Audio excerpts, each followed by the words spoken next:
Dewan Ekonomi Nasional mengusulkan bebas visa kunjungan bagi wisatawan mancanegara untuk memperkuat pasokan devisa di tengah pelemahan rupiah terhadap dolar Amerika Serikat. Dewan Ekonomi Nasional mengusulkan kebijakan bebas visa kunjungan bagi wisatawan mancanegara untuk memperkuat pasokan devisa di tengah pelemahan rupiah. Kebijakan bebas visa kunjungan bisa diberikan kepada sejumlah negara yang memiliki tingkat pendapatan tinggi dan berpotensi menyumbang wisatawan dalam jumlah besar.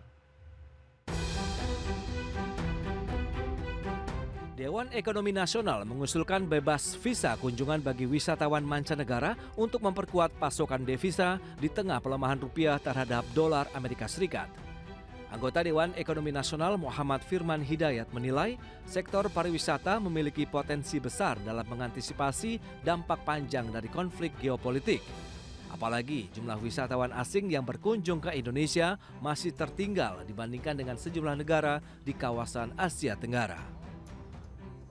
Menurut Firman, kebijakan bebas visa kunjungan bisa diberikan kepada negara-negara yang memiliki tingkat pendapatan tinggi dan berpotensi menyumbang wisatawan dalam jumlah besar. 40 juta gitu kan. Kalau kita bisa meningkatkan wisman lebih tinggi dalam waktu ke depan ini tentu akan bisa membantu meningkatkan devisa kita.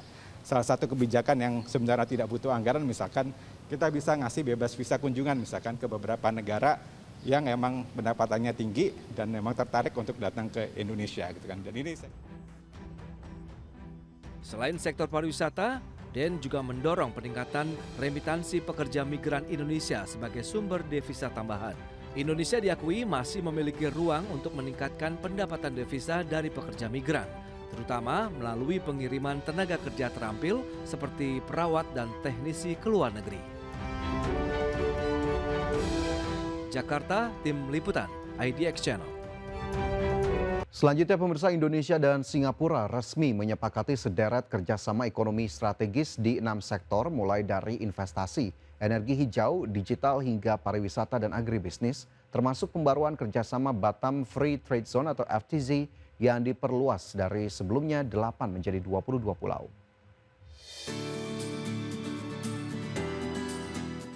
Menteri Koordinator Bidang Perekonomian Erlangga Hartarto bersama Wakil Perdana Menteri atau Deputy Prime Minister and Minister for Trade and Industry Singapura, Gan Kim Yong, menyepakati sejumlah penguatan kerjasama ekonomi.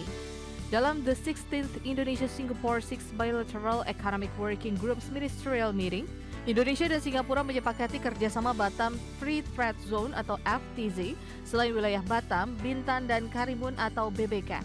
Dalam kesepakatan FTZ Batam, disepakati perluasan wilayah dari 8 pulau menjadi 22 pulau. Selain itu, kerjasama ekonomi kawasan Nongsa Digital Park juga akan terus dikembangkan untuk ekspansi. Menko Erlangga menegaskan kerjasama ekonomi strategis di 6 sektor mulai dari investasi, energi hijau, digital, hingga pariwisata dan agribisnis. Pada 2025 nilai investasi Singapura naik sebesar 5,7 miliar dolar Amerika mencapai 17,4 miliar dolar Amerika. Indonesia terus menjaga stabilitas ekonomi dan memperkuat dari sektor eksternal dan juga untuk mendorong daya tarik investasi, dan ekspor kita masih terus positif. Dan bilateral Indonesia dan Singapura dalam 6 working group selalu menyelesaikan persoalan-persoalan yang harus kita selesaikan terkait dengan memberikan daya saing investasi yang baik, dan tentu kerjasama yang sudah berlangsung secara baik antar dua negara ini menjadi salah satu fondasi juga yang membuat ASEAN selalu menjadi investasi yang menarik. Deputy Prime Minister and Minister for Trade and Industry Gan Kim Yong dan Menko Erlangga sepakat bahwa hubungan bilateral antara Indonesia dan Singapura berdampak signifikan di tengah situasi global yang berubah sangat cepat. Oleh sebab itu, kedua negara terus berkomitmen untuk menjadi mitra yang berharga dan berkelanjutan. Jakarta, Tim Liputan, IDX Channel. Uni Eropa akan mencairkan tahap pertama bantuan senilai 9,1 miliar euro untuk Ukraina mulai bulan Juni ini. Dana tersebut menjadi bagian dari paket pinjaman senilai 90 miliar euro yang disetujui untuk mendukung kebutuhan militer dan ekonomi Ukraina. Komisi Eropa menyatakan dana bantuan tahap pertama akan dibagi untuk membiayai kebutuhan pertahanan dan anggaran negara Ukraina. Dari total 9,1 miliar euro bantuan tahap pertama, sebesar 5,9 miliar euro diantaranya dialokasikan untuk sektor pertahanan. Sementara 3,2 miliar euro sisanya digunakan sebagai dukungan langsung bagi anggaran pemerintah Ukraina. Pejabat kebijakan luar negeri Uni Eropa menyatakan sebagian besar dana pertahanan akan dimanfaatkan untuk pengadaan drone. Secara terpisah, Uni Eropa juga mengumumkan pencairan 2,8 miliar euro melalui fasilitas khusus Ukraina untuk menjaga keberlangsungan administrasi publik negara tersebut. Pemirsa, antrian panjang terjadi di sejumlah SPBU di Jakarta imbas naiknya harga BBM jenis Pertamax. Para pengendara yang biasanya mengisi BBM Pertamax kini harus beralih ke Pertalite. Antrian panjang pengisian BBM jenis Pertalite terjadi di sejumlah SPBU, imbas naiknya harga Pertamax. Untuk mengurai antrean hingga ke jalan, pihak SPBU membuka 3 jalur pengisian BBM Pertalite. Sejumlah pengendara motor yang hendak mengisi Pertamax pun terkejut saat mengetahui naiknya harga dan beralih ke Pertalite. Ya ini ngisi bensin tiba-tiba nggak tahu ini tiba-tiba naik. Biasanya 12.000 ngisi Pertalite, sekarang ngisi Pertamax 16.000. Oh, jadi beralih ke Pertalite jadinya nih, Bang? Pertalite. Oh, gitu nih, Bang. Bang, gimana Bang ada kenaikan ini, Bang? Kaget gak sih, Bang? Ya kaget kan. Orang kita belum tahu masalahnya, tiba-tiba udah langsung naik. Harga Pertamax resmi dinaikkan pemerintah dari Rp12.300 per liter menjadi Rp16.250 per liter. Para pengendara berharap pemerintah dapat kembali menurunkan harga BBM untuk mengurangi beban ekonomi mereka. Tim Liputan Adex.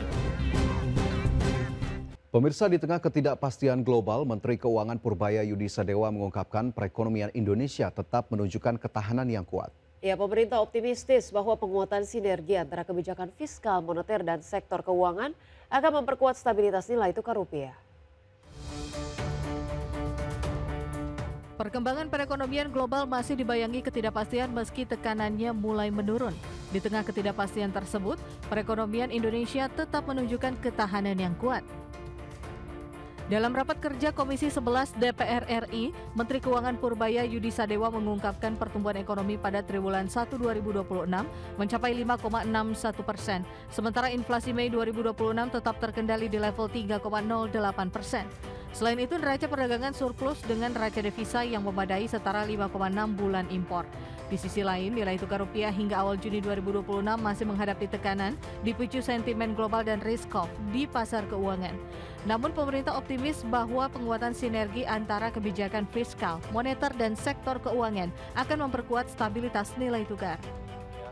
Pemerintah terus memperkuat koordinasi antara kebijakan fiskal dan moneter untuk menjaga stabilitas sekaligus memelihara momentum pertumbuhan sehingga diharapkan dapat meningkatkan market confidence sehingga akan memperkuat pasokan falas domestik termasuk melalui kebijakan devisa hasil ekspor yang baru saja direvisi.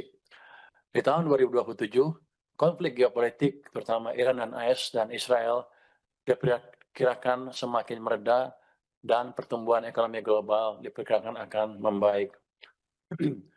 Dengan berbagai pertimbangan tersebut, pemerintah memperkirakan rupiah di tahun 2027 terjaga stabil pada kisaran 16.800 hingga 17.500 rupiah per dolar Amerika Serikat. Untuk menjaga momentum pertumbuhan, pemerintah terus menjalankan berbagai kebijakan strategis, termasuk menjaga stabilitas harga BBM dan pangan, memastikan pasokan energi dan beras tetap aman, serta memberikan stimulus untuk mendukung daya beli masyarakat dan dunia usaha. Tim Liputan IDX Channel.